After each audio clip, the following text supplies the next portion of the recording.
रितु, ये क्या लाई है अपने मायके से? तेरी माँ कभी कोई ढंग का देती ही नहीं है। पुराने बक्से में से साड़ी निकाल कर दे दी। ऐसी साड़ी तेरी माँ ही पहनती होगी, मेरे यहाँ तो कोई नहीं पहनेगा। तुझे क्या अपने ससुराल के स्टेटस का जरा भी ख्याल नहीं है, जो तू ये साड़ी बिना सोचे समझे उठा कर ले आई है? गीतांजलि जी ने कड़कती आवाज़ में कहा। मम्मी जी, साड़ी महंगी नहीं है, पर ये नई साड़ी मम्मी ने मेरे साथ आकर खरीदी है। ये सुनकर गीतांजलि जी की त्योरिया चढ़ गई। मतलब मैं झूठ बोल रही हूँ? तू और तेरी माँ दोनों सच्ची हो, और तू मुझसे जुबान क्यों लड़ा रही है? अब घर में आ गई तो काम संभाल। खाने पीने का सारा काम रखा है। सबसे पहले मेरे कमरे में 1 कप चाय पकड़ा देना, फिर जाकर खाने की तैयारी शुरू कर दे। मुंह बनाते हुए वो साड़ी चुपचाप हाथ में लिए अपने कमरे में आ गई। आईने के सामने वो साड़ी खुद पर लपेट कर देख ही रही थी कि अचानक से रितु आ गई।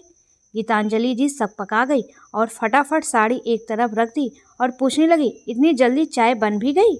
मम्मी जी, वो अदरक नहीं है और आप अदरक के बिना चाय नहीं पीते हो। मनोज भैया से मंगवा दीजिए। और चुपचाप साड़ी पर नज़र डालकर रितु कमरे से बाहर चली गई।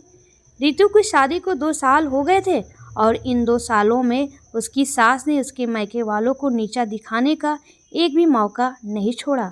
हर बात में उनको दोषी ठहराना उनकी आदत हो गई थी।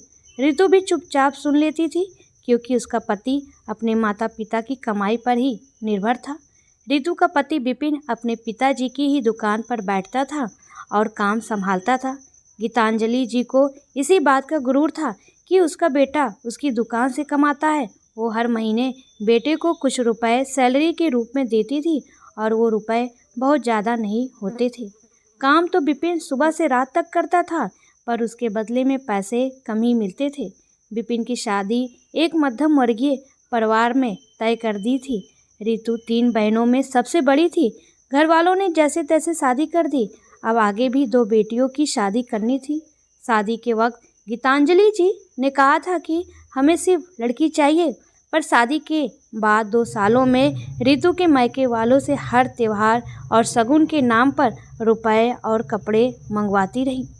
रितु के पापा एक समान कर्मचारी थे। वो ज़्यादा महंगा तो दे नहीं पाते थे, फिर भी बेटी ससुराल में सुखी रहे इसलिए उनकी मांग पूरी करने की कोशिश करते थे। पर रितु की सास कभी खुश नहीं होती थी। उसके मायके से कपड़े महंगे ना आते, पर पहनने लायक जरूर होते थे, और गीतांजलि जी बेवजह सुना देती थी, पर हर साड़ी वो पहनती जरूर थी। अपने पैसे के गुरूर के आगे वो रितु की भावनाओं को कुचल देती थी। अब उसे भी इन सब की आदत हो चुकी थी। गीतांजलि जी और अशोक जी की 3 संतानें हैं। बड़ी बेटी ज्योति की शादी वो इसी शहर में 4 साल पहले कर चुके हैं। बेटे विपिन की शादी रितु से कर दी, और अब वो अपने सबसे छोटे बेटे मनोज के लिए लड़की तलाश रहे थे। मनोज की शादी वो ऊंचे और अमीर परिवार में करना चाहते थे, क्योंकि मनोज एक प्राइवेट कंपनी में इंजीनियर था और उसकी बहुत अच्छी नौकरी थी। गीतांजलि जी अपने छोटे बेटे के बहुत लाड लड़ाती थी, क्योंकि हर महीने वो अपनी कमाई का बहुत सा हिस्सा उनको देता था। उन्हें बहुत घमंड था कि वो छोटे बेटे के लिए बहुत अमीर घर से लड़की लाकर दहेज से अपना घर भर लेंगी। अपनी बड़ी बहू पर दिन रात ताने बरसाने वाली गीतांजलि जी उसे कभी सुकून से बैठने नहीं देती थी, और घर का सारा काम उसी से करवाती थी। रितु की स्थिति देखकर उसका देवर अपनी माँ को समझाता था कि भाभी भी इसी घर की हैं, उनके साथ ऐसा दुर्व्यवहार मत किया करो, पर वो समझती नहीं थी और कहती थी कि बहुओं को तो पैर की जूती के नीचे दबा कर रखा जाता है, वरना वो सिर पर बैठने लगेगी। एक दिन रितु के पापा किसी रिश्तेदार की शादी में उसी शहर में आए थे, तो वो रितु से मिलने के लिए चले गए। जाते वक्त वो फल की टोकरी ले गए। गीतांजलि जी ने फिर सुना दिया, समधी जी बेटी के घर मिठाई का डिब्बा लेकर जाते हैं, न कि सस्ते भाव में मिल रही फलों की टोकरी। अब भला फलों से कैसे मुंह मीठा किया जाता है। अब देखो ना, हमने आपके स्वागत में 2 तरह की मिठाई रखी है, चाहते तो हम भी फल रख कर काम निपटा देते। ये सुनकर रितु के पापा सन्न रह गए। वो बिना कुछ खाए पिए बेटी को आशीर्वाद देकर ही आ गए। रितु की भी आंखें भर आई, पर वो मजबूर थी। कुछ कहती तो पति का साथ नहीं था, और पति अपने माता पिता पर निर्भर था। सच ही कहा है किसी ने, पति का साथ मिले तो पत्नी सारी दुनिया से जीत जाती है। कुछ समय बाद रितु की छोटी बहन का रिश्ता तय हो गया। अपने पापा से फ़ोन पर ये खुशखबरी सुनकर रितु बहुत खुश थी। वो शादी में जाने की तैयारी करने लगी। ये क्या बहू, तेरे पापा ने हमें तो कुछ नहीं कहा और तू जाने के लिए भी तैयारी करने लग गई? क्या उन्हें पता नहीं कितनी बड़ी खुशखबरी है? तो समधियों के घर 5-10 किलो मिठाई भिजवा दें ताकि हम भी यहाँ पड़ोसियों को मिठाई बांट दें। मम्मी जी, पापा जब मुझे लेने आएंगे तो मिठाई के डिब्बे भी ले आएंगे। आप तो मुझे ये बताइए कि बहन को शादी में क्या उपहार दूँ? उपहार देने के नाम से गीतांजलि जी की बोलती बंद हो गई। अरे हम क्या देंगे, तो लिफाफा दे आना, वैसे भी हमारा कुछ देने का नेक नहीं बनता है। रितु को पता था कि यही जवाब मिलेगा, पर उसने अपनी बहन की शादी में देने के लिए पैसे जोड़ रखे थे और पापा कुछ गहने उसके लिए बनवा रहे थे, तो उसने अपने पैसे उसी में मिला दिए ताकि अच्छे गहने तैयार हो सके। रितु के पापा मिठाई के डिब्बे लेकर आए और अपनी बेटी को लेकर चले गए। शादी के एक दिन पहले रितु की सास, ससुर, देवर और पति भी उनके यहाँ शादी में गए और वहीं मनोज को एक लड़की पसंद आ गई। मालूम करने पर पता चला कि वो रितु के मामा की बेटी है और अमीर परिवार से। अब तो गीतांजलि जी ने भी स्वीकृति दे दी और आगे बात चलाई। दोनों का रिश्ता तय हो गया। रितु के मामा को मनोज पसंद आ गया और अच्छी कंपनी में नौकरी भी थी। मनोज और रागिनी की शादी धूमधाम से हो गई। रागिनी खुश थी कि उसकी दीदी ही उसकी जेठानी बनी है। अब वो अपनी दीदी के साथ में रहेगी और अपने पति मनोज के व्यवहार से भी रागिनी बहुत खुश थी। शादी के बाद दोनों घूमने चले गए। वहाँ से आकर जब रागिनी ने रितु के साथ रसोई संभाली और कुछ महीनों में उसे ससुराल में रितु दीदी की स्थिति का पता चला तो उसे बहुत दुख हुआ। गीतांजलि जी अब रागिनी पर भी रौब झाड़ने लगी थी, पर रागिनी सुनने वालों में से नहीं थी। मनोज ने भी उसे अपनी माँ के व्यवहार के बारे में बताया था, जिसे सुनकर वो भी दंग रह गई थी। रितु के दूर के रिश्तेदार की मृत्यु हो गई थी तो वो विपिन के साथ अपने मैके गई थी। उसके जाने के 2 दिन बाद रागिनी का छोटा भाई उसी शहर में इंटरव्यू देने आया था, तो उसने काफ़ी पकवान बनाए तो गीतांजलि जी ने टोक दिया, रागिनी तेरा भाई ही तो आ रहा है, उसके लिए इतने पकवान बनाने की क्या ज़रूरत थी, रोटी सब्जी ही खिला देती। मम्मी जी, मैं हर किसी का सम्मान करती हूँ, वो चाहे मेरे मायके से आए या आपके मायके से आए। मेहमान तो भगवान होता है और इज्जत और मान सबका होना चाहिए।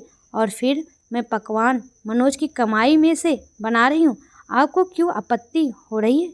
जब कमाने वाला कुछ नहीं बोल रहा है तो आप भी मत बोलिए। जब मैं मायके जाती हूँ तो मेरी पूरी आवभगत होती है, तो मैं भी अपने मायके वालों का सम्मान करूँगी। रागिनी के मुंह से इतनी बड़ी बात सुनकर गीतांजलि जी हक्की बक्की रह गई। वो कुछ कहे बिना रसोई से चली गई। वो आज अपने आप को बहुत अपमानित महसूस कर रही थी। रागिनी से अच्छे से भाई को खाना खिलाया। तभी गीतांजलि जी बोली, रागिनी तेरे पापा तो इतने अमीर हैं, फिर भी भाई खाली हाथ आ गया, मिठाई नहीं लाया। मम्मी जी, मैंने ही मना कर दिया था, आपको तो कोई मिठाई पसंद ही नहीं आती है। भैया और रितु दीदी अभी यहाँ नहीं है, हम लोग मिठाई खाते नहीं हैं, तो क्या पड़ोसियों को बांटने के लिए मिठाई मंगवाती? फिर अभी तो कोई त्यौहार भी नहीं है, बहू के घर से हर बार क्यों आए, ऐसा ज़रूरी तो नहीं है। अब रागिनी अपनी सास को बराबर जवाब दे देती थी, क्योंकि वो दूसरी रितु नहीं बनना चाहती थी। उसने रितु की घर में जो हालत देखी थी वो उससे काफ़ी दुखी थी और इसलिए ही वो अपनी सास को सबक सिखाना चाहती थी। अब गीतांजलि जी कुछ भी कहने से पहले 100 बार सोचने लगी थी। जितनी आसानी से वो रितु को और उसके मायके वालों को सुना देती थी, उतना ही आसानी से वो रागिनी को कुछ भी कह नहीं पाती थी। रितु के आने के बाद रागिनी अपने मायके रहने चली गई। कुछ दिनों बाद वो मायके से वापस आई तो गीतांजलि जी ने आदतन पूछा, क्या भेजा है तेरी माँ ने, पहले दिखा फिर अंदर जाएगी। मम्मी जी, मेरी माँ ने सिर्फ मुझे भेजा है और आपके लिए छोटा सा उपहार भेजा है। गीतांजलि जी ने उत्सुकतावश खोला तो देखा उसमें नैतिक शिक्षा की किताब थी। उसे देखकर उनकी तोहरियाँ चढ़ गई। ये क्या मजाक है, मैं इस किताब का क्या करूँगी, कोई महंगी साड़ी नहीं भेजी क्या?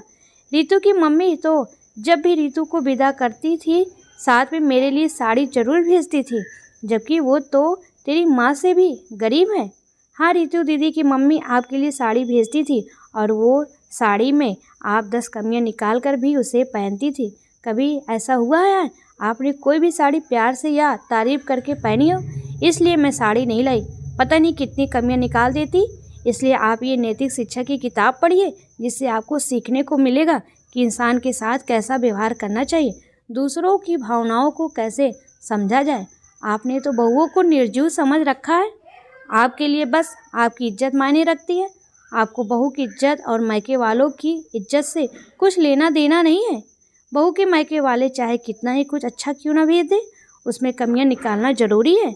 आपका ऐसा ही व्यवहार रहा तो मेरे मायके से कुछ नहीं आएगा। रागिनी की बात सुनकर आज रितु को भी हिम्मत आ गई थी। मम्मी जी, रागिनी ठीक कह रही है। आपको कोई हक नहीं है कि आप हमारे मायके वालों को अपशब्द कहें या उनका अपमान करें। आज आपकी बेटी ज्योति दीदी के ससुराल वाले आपको अपमान करें, आप जाएं तो खाने पीने और उपहार जैसी छोटी सी बात के लिए आपको ताने मारे तो आपको कैसा लगेगा? हर इंसान को अपनी इज्जत प्यारी होती है, वैसे ही हमें भी है। हमारे हर काम में मीन मेख निकाल कर आप हमारी माँ को दोष देती हो कि तुम्हारी माँ ने कुछ सिखाया नहीं। ये क्या बात हुई? अब हम कुछ भी गलतियाँ करेंगे तो आप प्यार से सिखाएं। मायके वालों को दोष देने से क्या होगा? अब वो तो दोबारा सिखाने नहीं आएंगे। मायके से कोई सामान आए तो आपको 100 कमियां निकालनी है। मायके से कोई आए तो आपको उसका अपमान करना है। जब आप हमारे मायके वालों का सम्मान नहीं करेंगी तो हम आपका सम्मान क्या करेंगे? मम्मी जी, इज्जत और मान सम्मान तो सबका होता है। गीतांजलि जी का आज घमंड टूट चुका था। छोटी बहू तो क्या, अब बड़ी बहू भी उन्हें आईना दिखा रही थी। अपनी बहुओं के मुंह से ये सब सुनकर उन्हें गालीन महसूस हो रही थी। तभी पीछे खड़ा छोटा बेटा मनोज भी बोलता है, मम्मी, रागिनी और रितु भाभी कुछ गलत नहीं कह रही है। अगर ये दोनों आपका अपमान करें तो मुझे भी अच्छा नहीं लगेगा। ऐसे ही आप इनके मम्मी पापा के लिए बोलोगे तो इन्हें भी बुरा लगेगा। अब वो ज़माना गया जब लड़की वाला या लड़की अपना अपमान सहन कर लेते थे। आजकल तो सब बराबर है। मान सम्मान दोगे तो मान सम्मान मिलेगा। विपिन भी दुकान से आ रहा था, उसने भी बातें सुनी और अपनी भाई की बातों में हामी मिलाई। तभी रागिनी भी कहती है, मम्मी जी, विपिन भैया आपके ही बेटे हैं, वो आपकी ही दुकान में काम करते हैं तो उन्हें ही दुकान संभाले दीजिए। आप तो उन्हें नौकरों की तरह काम करके कुछ पैसे ही मात्र देती हैं। आखिर वो जब मन से काम करते हैं तो आप इतना पैसे का गुरूर क्यों करती हैं? बुढ़ापे में पैसे से ज़्यादा आपके बच्चे ही काम आएंगे, ये ही सेवा करेंगे। सासू माँ, इतने पैसों का गुरूर भी ठीक नहीं है। आज गीतांजलि जी चुप थी। अपने बेटे और बहुओं की बातें सुनकर उन्हें अपने करने पर पछतावा हो रहा था और उन्होंने तय किया कि वो बहुओं के मायके वालों के खिलाफ और वहाँ से कुछ भी उपहार आए कभी अपशब्द नहीं बोलेंगी और सदा उनका सम्मान करेंगी। आज रितु खुश थी कि उसकी बहन ने उसके दर्द को समझा और रागिनी खुश थी कि उसने अपनी सासू माँ को सही रास्ते पर ला दिया और उनके पैसों का गुरूर तोड़ दिया। दोस्तों, आपको ये कहानी कैसी लगी प्लीज़ कमेंट में ज़रूर बताएं।